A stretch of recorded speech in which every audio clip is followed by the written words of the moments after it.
Hello guys, আপনাদের দেখাবো মুরগির কলিজা বোনা করতে হয় কিভাবে। নড়া দিবেন, নড়ার পরে কয়েকটা পেঁয়াজ দিবেন, পরে 1 মিনিট পরে লাড়াচাড়া দিবেন। লাড়াচাড়া দেওয়ার পরে একটু পেঁয়াজটা যখন গরম হবে পরে তখন তেল ছাড়বেন। তেল ছেড়ে যখন পেঁয়াজটা হালকা হালকা ভাজা হবে লাড়াচাড়া দিয়া পেঁয়াজটা পুরা পুরা করবেন। পুড়তে পুড়তে যে সময় একটা লালটি লালটি কালার হবে তখন মশলা দিবেন, অনেক সুন্দর হবে মুরগির কলিজা বোনা। এই যে দেখেন পেঁয়াজের কালার আইতেছে অনেক সুন্দর।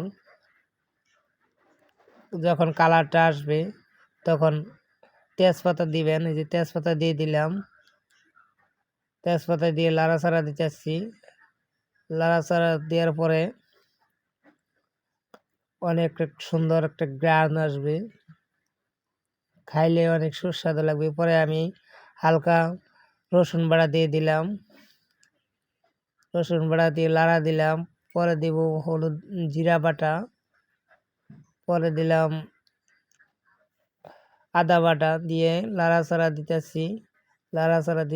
মরিচটা যখন পেস্ট মরিচে যখন কালার হবে, যখন অনেক সুন্দর গ্রান আসবে, কিছুক্ষণ কষানি পরে পরে হলুদ দিবেন। আমি হলুদের ফাঁকি দিলাম, পরে মরিচের ফাঁকি দিয়ে দিলাম। পরিমাণ মতো দিবেন, যে যেরকম জাল খান তেমনই দিবেন। বেশি দিলে আবারই বুঝে নিতে আবার সমস্যা হইতে পারে। আর একটু হসের ফাঁকি দিবেন, দিয়ে কতক্ষণ লাড়াচাড়া দিবেন। যখন মরিচে আর মশলায় যখন গলে যাবে, কালার আসবে, 5 মিনিট বেজে হেরিয়া ওখান লাড়াচাড়া দিয়ে একটু লবণ দিবেন, লবণ দিয়ে লাড়াচাড়া দিবেন, দিয়ে এরা অনেক সুন্দর।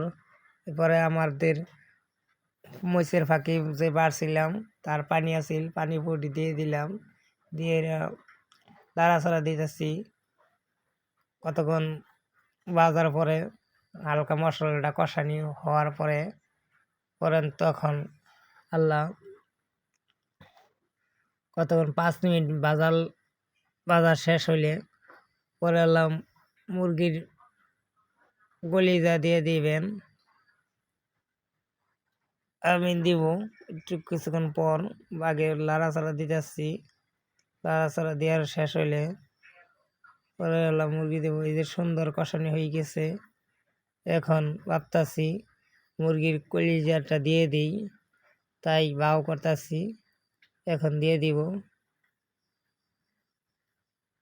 অনেক সুন্দর হয়ে গেছে। দেখছেন মশলার কালারটা কি সুন্দর হয়েছে।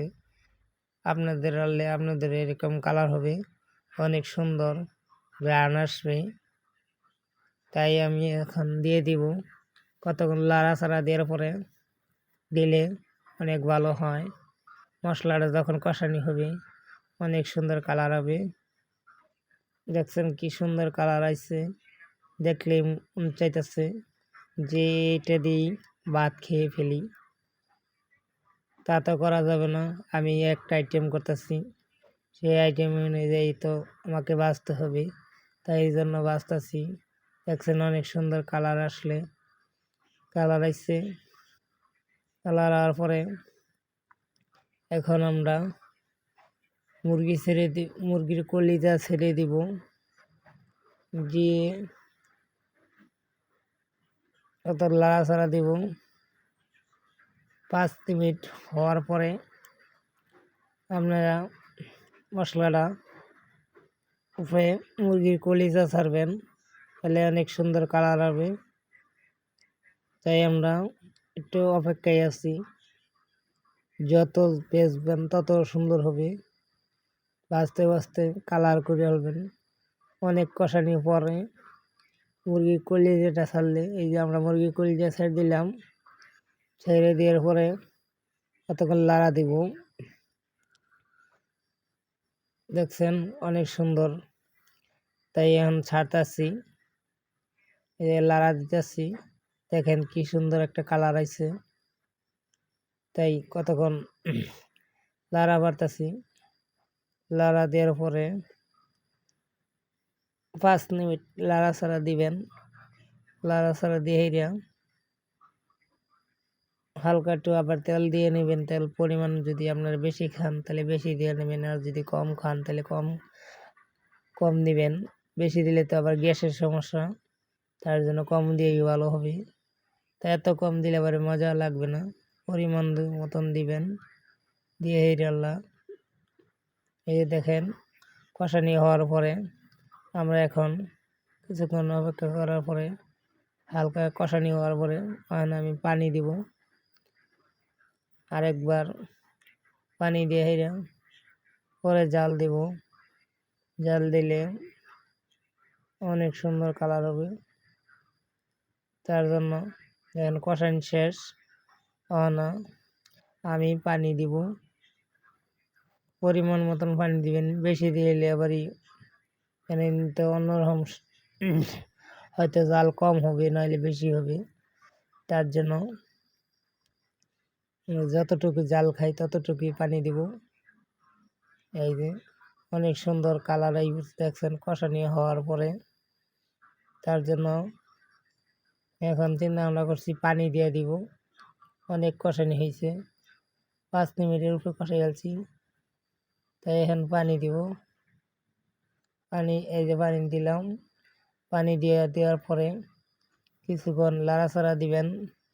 লাড়াচাড়া দিয়ে পরে আল্লাহ ঢাইকা রাখবেন। ঢেকে রাখলে অনেক সুন্দর একটা কালার হইব।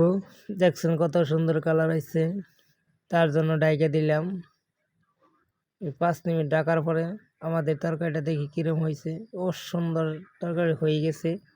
দেখেন কত